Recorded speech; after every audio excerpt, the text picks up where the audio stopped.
Hello friends, welcome to स्टडीकर। मैं हूं आपका दोस्त प्रभाकर। आज के इस महत्वपूर्ण लेक्चर में हम डिस्कस करने वाले हैं 15 नवंबर 2023 के मोस्ट इंपॉर्टेंट करंट अफेयर्स के क्वेश्चन। तो आप इस पूरे लेक्चर को बहुत ही ध्यान से लास्ट तक जरूर देखिएगा। आज का पहला और इंपॉर्टेंट क्वेश्चन है, हाल ही में किस देश ने टिकटॉक पर बैन लगा दिया है? आंसर हो जाएगा नेपाल। तो अभी हाल ही में नेपाल की सरकार के द्वारा टिकटॉक पर बैन लगा दिया गया है। नेपाल का कहना यह है कि नेपाल में टिकटॉक के कारण सामाजिक सद्भाव पर नेगेटिव असर पड़ रहा है, इसलिए उसने टिकटॉक पर बैन लगा दिया है। नेपाल की सरकार के द्वारा साल 2017 में टिकटॉक को नेपाल में लॉन्च किया गया था। साल 2022 की बात करें तो नेपाल में टिकटॉक से साइबर अपराध करने के 1647 मामले दर्ज किए गए थे। भारत की बात करें तो 2020 में गलवान घाटी हिंसा के बाद भारत में भी टिकटॉक को बैन कर दिया गया था। चीनी डेवलपर वाइट डांस के द्वारा सितंबर 2016 में चीन के लिए टिकटॉक को लॉन्च किया गया था और 2017 में इसे इंटरनेशनल मार्केट में लाया गया था। दोस्तों, भारत के अलावा, नेपाल के अलावा Australia, Belgium, Canada, Afghanistan, Denmark, Netherlands, New Zealand जैसे देशों ने भी टिकटॉक पर बैन लगाया हुआ है। यहाँ पर बात आई थी नेपाल की, तो नेपाल की जो कैपिटल है वो है काठमांडू। राष्ट्रपति हैं रामचंद्र पौडेल, प्रधानमंत्री हैं पुष्प कमल दहल और यहाँ की जो करेंसी है वो है नेपाली रुपया। दोस्तों, भारत के वह कौन कौन से राज्य हैं जो नेपाल के साथ अपनी सीमा साझा करते हैं? तो उसमें पहला राज्य है उत्तराखंड, दूसरा राज्य है उत्तर प्रदेश, तीसरा है बिहार, चौथा है पश्चिम बंगाल और पांचवा राज्य है सिक्किम। यानी 5 राज्य ऐसे हैं जो नेपाल के साथ अपनी सीमा साझा करते हैं। आप इस पूरे लेक्चर को बहुत ही ध्यान से लास्ट तक देखिएगा। लास्ट में आपसे एक क्वेश्चन पूछा जाएगा जिसका आंसर कमेंट बॉक्स में देना है। अगर आप चैनल पर पहली बार आए हैं तो सब्सक्राइब कर लें, बेल आइकन भी दबा लें जिससे आपको समय पर सबसे पहले नोटिफिकेशन मिल सकेगा। पीडीएफ के लिए आप हमारे टेलीग्राम चैनल से जुड़ जाइएगा। आपको टेलीग्राम पर जाना है, स्टडीकर ऑफिशियल सर्च करना है तो हमारा चैनल मिल जाएगा और इस चैनल को ज्वाइन करना है तो आपको पीडीएफ भी मिल जाएगा। आपके लिए एक इन्फॉर्मेशन है कि जो अक्टूबर माह की ई बुक है वो अब लॉन्च हो चुकी है, तो उसे आप ऐप से प्राप्त कर सकते हैं। सबसे पहले आपको ऐप डाउनलोड करना है। ऐप आप 2 माध्यम से डाउनलोड कर सकते हैं, या तो नीचे डिस्क्रिप्शन बॉक्स में जो लिंक दी गई है वहां से डाउनलोड कर सकते हैं, या फिर प्ले स्टोर पर आप जाइए, स्टडीकर आप सर्च करिए तो हमारा जो ऐप है वो मिल जाएगा। इस ऐप को इंस्टॉल कर लीजिएगा। जैसे आप इंस्टॉल करेंगे तो कुछ इस प्रकार का इंटरफेस दिखाई देगा। आप ई बुक पर जाएंगे तो आपको अक्टूबर माह की, सितंबर माह की जो ई बुक है वो मिल जाएगी, तो यहाँ से आप इसको प्राप्त कर सकते हैं। इसके अलावा हमारी जो वेबसाइट है उसके माध्यम से भी आप डायरेक्ट प्राप्त कर सकते हैं ई बुक को। वेबसाइट का जो लिंक है वो डिस्क्रिप्शन बॉक्स में दिया गया है। दोस्तों, आपके लिए एक व्हाट्सएप चैनल भी बनाया गया है, तो व्हाट्सएप चैनल से भी आप जुड़ जाइएगा। इसका लिंक डिस्क्रिप्शन बॉक्स में दिया गया। नेक्स्ट क्वेश्चन है, 42वें मेडिकल एंड हेल्थ गेम्स में लेफ्टिनेंट कर्नल संजय मलिक ने कितने गोल्ड मेडल जीते हैं? आंसर हो जाएगा 5 गोल्ड मेडल। तो दोस्तों, अभी हाल ही में भारतीय सेना के द्वारा ये जानकारी दी गई है कि 42वें मेडिकल एंड हेल्थ गेम्स में लेफ्टिनेंट कर्नल संजय मलिक ने शानदार प्रदर्शन किया है और उन्होंने इस प्रतियोगिता में 5 गोल्ड मेडल जीते हैं। दोस्तों, संजय मलिक की बात करें तो मेडिकल एंड हेल्थ गेम्स 2023 में 5 गोल्ड मेडल जीतने वाले इकलौते खिलाड़ी हैं। संजय मलिक राष्ट्रपति भवन में राष्ट्रपति के बॉडीगार्ड के रूप में तैनात हैं। अगर हम मेडिकल एंड हेल्थ गेम्स की बात करें तो इसकी शुरुआत साल 1978 में हुई थी और इस साल मेडिकल एंड हेल्थ गेम्स का आयोजन कोलंबिया में किया गया है। नेक्स्ट क्वेश्चन है, अंतर्राष्ट्रीय क्रिकेट परिषद हॉल ऑफ फेम में किसको शामिल किया गया है? तो अभी हाल ही में डायना एल्डुल्जी, बीरेन सहवाग और अरविंद डी सिल्वा, इन तीनों लोगों को अंतर्राष्ट्रीय क्रिकेट परिषद यानी आईसीसी हॉल ऑफ फेम में शामिल किया गया है। तो इसका जो राइट आंसर हो जाएगा वो हो जाएगा उपरोक्त सभी। तो इंटरनेशनल क्रिकेट काउंसिल यानी आईसीसी ने पूर्व भारतीय महिला क्रिकेटर डायना एल्डुल्जी, बीरेन सहवाग और श्रीलंका के पूर्व खिलाड़ी अरविंद डी सिल्वा को आईसीसी हॉल ऑफ फेम में शामिल किया है। डायना एल्डुल्जी की बात करें तो वो इस सम्मान को प्राप्त करने वाली पहली महिला क्रिकेटर बनी है। दोस्तों, आईसीसी हॉल ऑफ फेम एक समूह है जो क्रिकेट के इतिहास के दिग्गज खिलाड़ियों को सम्मानित करने के लिए बनाया गया है। बात आई है आईसीसी की, तो इसका फुल फॉर्म होता है इंटरनेशनल क्रिकेट काउंसिल। इसकी स्थापना 15 जून 1909 को हुई थी। मुख्यालय इसका दुबई यूएई में है। इसके वर्तमान में अध्यक्ष हैं ग्रेग बार्कले, सीईओ हैं जियोफ एलार्डिस और यह क्रिकेट के लिए एक गवर्निंग बॉडी के रूप में काम करता है। अगला क्वेश्चन है, भारत ओपेक ऊर्जा वार्ता की 6वीं बैठक किस देश में आयोजित की गई है? आंसर हो जाएगा ऑस्ट्रिया। तो दोस्तों अभी हाल ही में भारत ओपेक ऊर्जा वार्ता की जो 6वीं बैठक है ये ऑस्ट्रिया में आयोजित की गई है और ऑस्ट्रिया की जो कैपिटल है वियना, वहां पर जो ओपेक का सचिवालय है वहां पर ये बैठक आयोजित की गई है। दोस्तों इस बैठक की जो सह अध्यक्षता है वो ओपेक के महासचिव हैतम अल घैस और भारत के पेट्रोलियम मंत्री हरदीप सिंह पुरी के द्वारा की गई है। इस बैठक में वैश्विक ऊर्जा मांग और इसके भविष्य के विकास में भारत की महत्वपूर्ण भूमिका पर प्रकाश डाला गया है। बात आई है दोस्तों ओपेक की, तो इसे Organization of Petroleum Exporting Countries बोला जाता है, यानी कि ऐसे देशों का समूह है जो पेट्रोलियम पदार्थों का निर्यात करते हैं। तो इसे पेट्रोलियम निर्यातक देशों का संगठन भी बोला जाता है। इसका मुख्यालय है वियना ऑस्ट्रिया में। इसकी स्थापना 14 सितंबर 1960 को इराक की जो कैपिटल है बगदाद वहां पर हुई थी और जब इसकी स्थापना हुई थी तब उसके 5 सदस्य थे। कौन कौन? ईरान, इराक, कुवैत, सऊदी अरब और वेनेजुएला। तो आज अगर हम बात करें तो इसके 14 सदस्य हैं, यानी कि 14 प्रमुख तेल उत्पादक देशों का यह एक अंतर सरकारी संगठन है। दुनिया के कच्चे तेल का लगभग 40% उत्पादन इन देशों के द्वारा किया जाता है। दोस्तों ओपेक तेल निर्यात अंतर्राष्ट्रीय स्तर पर कारोबार किए जाने वाले कुल पेट्रोलियम पदार्थों का लगभग 60% का प्रतिनिधित्व करता है। दोस्तों अगर आपसे पूछा जाए कि ओपेक के सदस्य कौन कौन हैं तो वो हैं Algeria, Angola, Equatorial Guinea, Gabon, Iran, Iraq, Kuwait, Libya, Nigeria, Congo गणराज्य, सऊदी अरब, यूएई और वेनेजुएला। तो ये हैं ओपेक के सदस्य, तो इनको भी आप नोट कर लीजिएगा। अगला क्वेश्चन है, ओबेरॉय ग्रुप ऑफ होटल्स के मानद चेयरमैन कौन थे जिनका हाल ही में निधन हो गया है?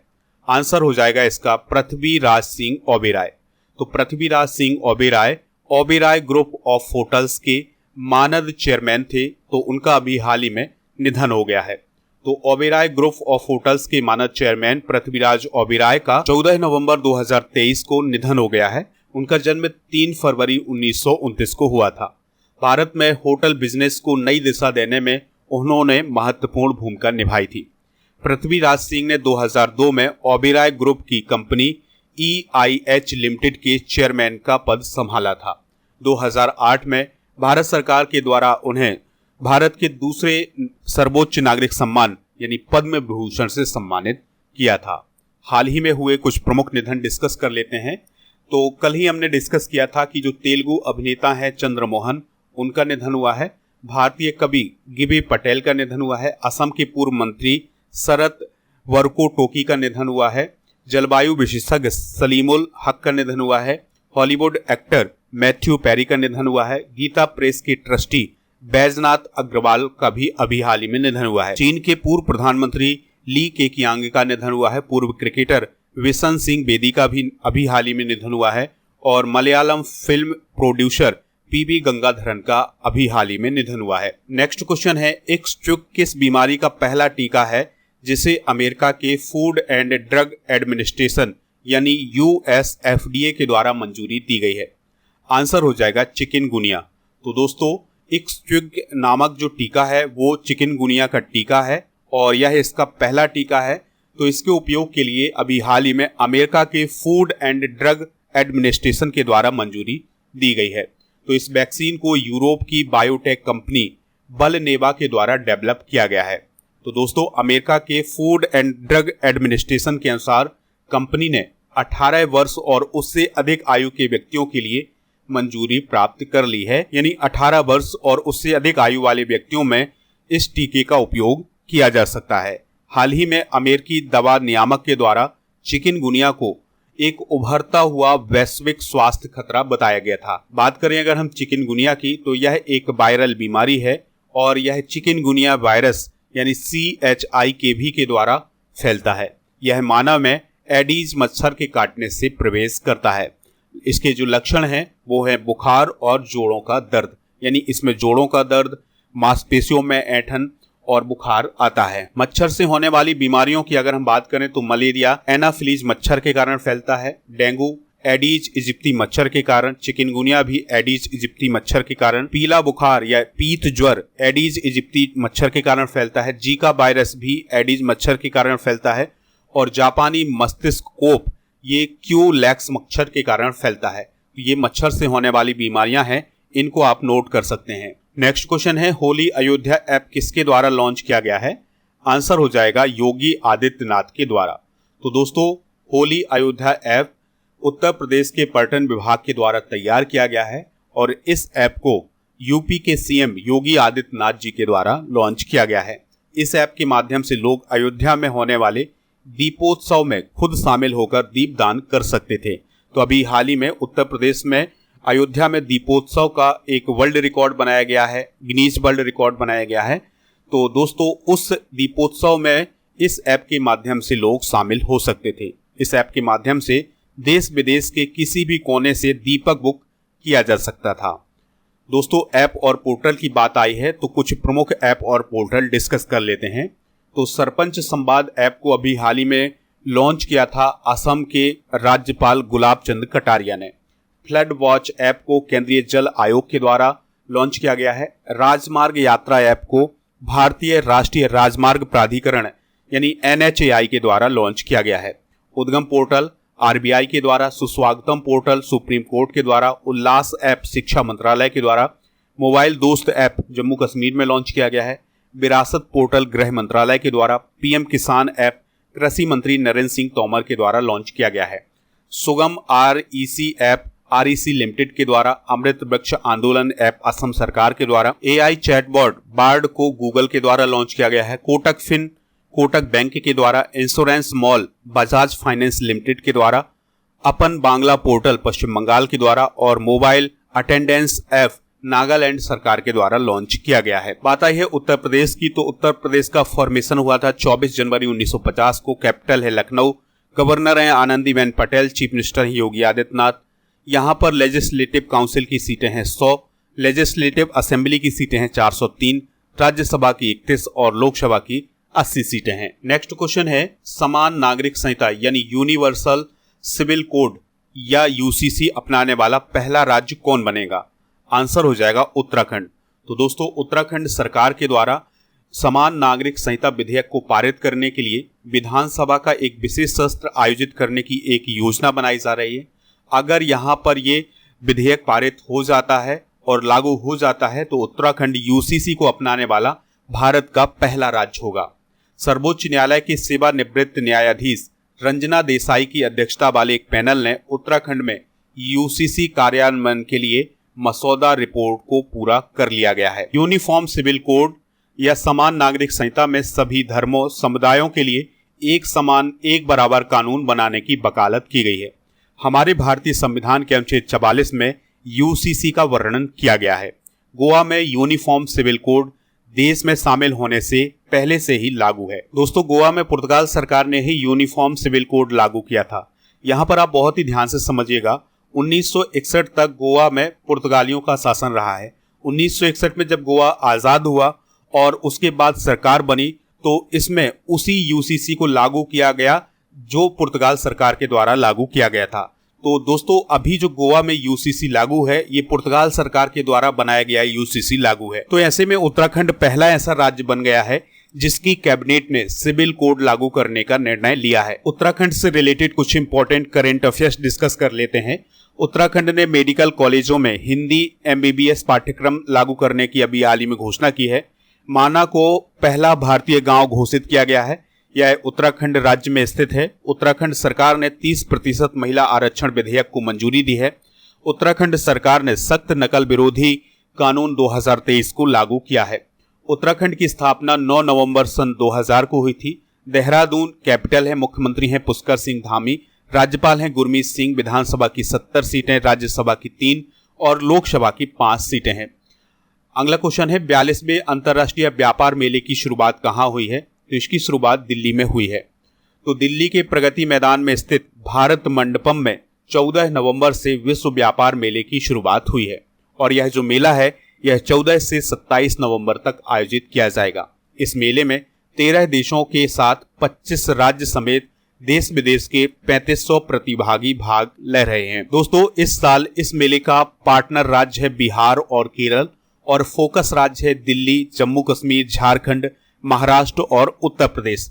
थीम है इसकी वसुधैव कुटुंबकम। दोस्तों, भारत के कुछ प्रमुख मेले भी डिस्कस कर लेते हैं, जैसे गंगा सागर मेला पश्चिम बंगाल में, कुंभ मेला प्रयाग, हरिद्वार, उज्जैन और नासिक में, पुष्कर मेला राजस्थान में, सोनपुर मवेशी मेला बिहार में, हेमेस गोम्पा मेला लद्दाख में, अंबुबाची मेला असम में, कोलायत मेला राजस्थान में, चंद्रभागा मेला राजस्थान में और सूरज कुंड हस्तशिल्प मेला हरियाणा में लगता है। आज का अंतिम प्रश्न है, डेविड कैमरून किस देश के विदेश सचिव या विदेश मंत्री नियुक्त हुए हैं? आंसर हो जाएगा ब्रिटेन। तो दोस्तों, ब्रिटेन के अब विदेश सचिव या विदेश मंत्री कौन बने हैं? डेविड कैमरून बने हैं। डेविड कैमरून ब्रिटेन के पूर्व प्रधानमंत्री हैं। इसके अलावा जो जेम्स क्लेवर्ली हैं वो ब्रिटेन के गृह सचिव यानी गृह मंत्री बने हैं। तो अभी हाल ही में ब्रिटेन के प्रधानमंत्री के द्वारा गृह मंत्री सोएला ब्रैबरमैन को हटा दिया गया था। अब उनके स्थान पर जेम्स क्लेवर्ली को गृह सचिव बनाया गया है। अगर हम डेविड कैमरून की बात करें तो 2010 से 2016 के बीच प्रधानमंत्री रहे हैं डेविड कैमरून। दोस्तों, अभी हाल ही में ब्रिटेन में एक और महत्वपूर्ण नियुक्ति की गई है कि जो पूर्व वित्तीय सचिव हैं विक्टोरिया एटकिंस, उन्हें स्वास्थ्य सचिव नियुक्त किया गया है। बात करें अगर हम यूनाइटेड किंगडम की, तो यह उत्तर पश्चिम यूरोप में स्थित एक द्वीपीय राष्ट्र है। इसमें 4 देश शामिल हैं, इंग्लैंड, स्कॉटलैंड, वेल्स और उत्तरी आयरलैंड। राजधानी है इसकी लंदन। प्रधानमंत्री हैं ऋषि सुनक और यहाँ के वर्तमान में सम्राट हैं चार्ल्स तृतीय। तो ये आप यूके का मैप देख सकते हैं। चलिए दोस्तों, कल के करंट अफेयर्स को रिवाइज करते हैं, फिर इसके बाद जनरल नॉलेज के पिटारे को डिस्कस करेंगे। लास्ट में पूछेंगे आपसे एक क्वेश्चन जिसका आंसर कमेंट बॉक्स में देना है। विश्व पशु स्वास्थ्य पर 33वां सम्मेलन कहां आयोजित किया जा रहा है? नई दिल्ली में। अमेरिका के न्यूयॉर्क में पहली बार किस भारतीय त्योहार पर सार्वजनिक अवकाश घोषित किया गया है? दीपावली पर। किस राज्य सरकार ने 22,23,000 दिए जलाकर 6वीं बार गिनीज विश्व रिकॉर्ड बनाया है? उत्तर प्रदेश।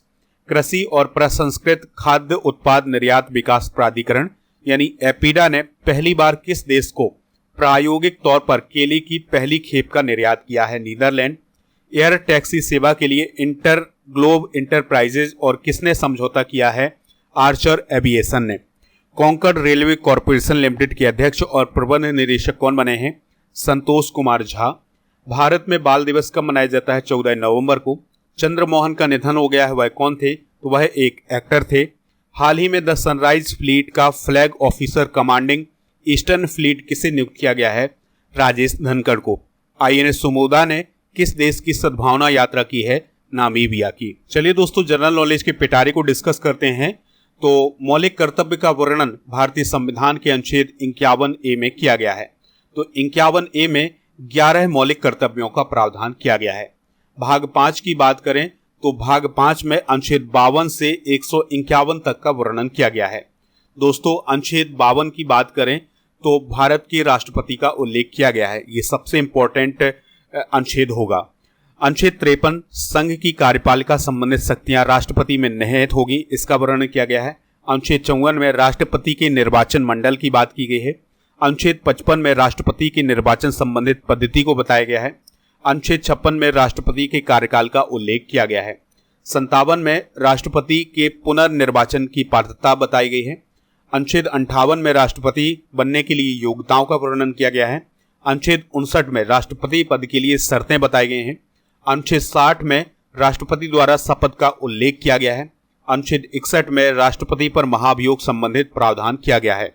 अनुच्छेद 62 में राष्ट्रपति पद की रिक्ति को भरने के लिए निर्वाचन का समय और आकस्मिक रिक्ति भरने के लिए व्यक्ति का कार्यकाल निर्धारित किया गया है और ये कार्यकाल 6 माह का बताया गया है। दोस्तों, कल के करंट अफेयर्स में ये पूछा गया था कि जो आर्चर एविएशन इंक कंपनी है ये किस देश की कंपनी है? तो यह अमेरिका की कंपनी है। तो इसका राइट आंसर हो जाएगा अमेरिका। तो लगभग सभी लोगों ने इसका आंसर अमेरिका बताया हुआ है। इसी प्रकार से आपसे जो क्वेश्चन पूछा जा रहा है उसका आंसर आप कमेंट बॉक्स में जरूर दीजिएगा। तो आज का क्वेश्चन है ओपेक की स्थापना कब हुई थी? तो जो भी इसका राइट आंसर हो कमेंट बॉक्स में जरूर बताएं, हमें इंतजार रहेगा आपके आंसर।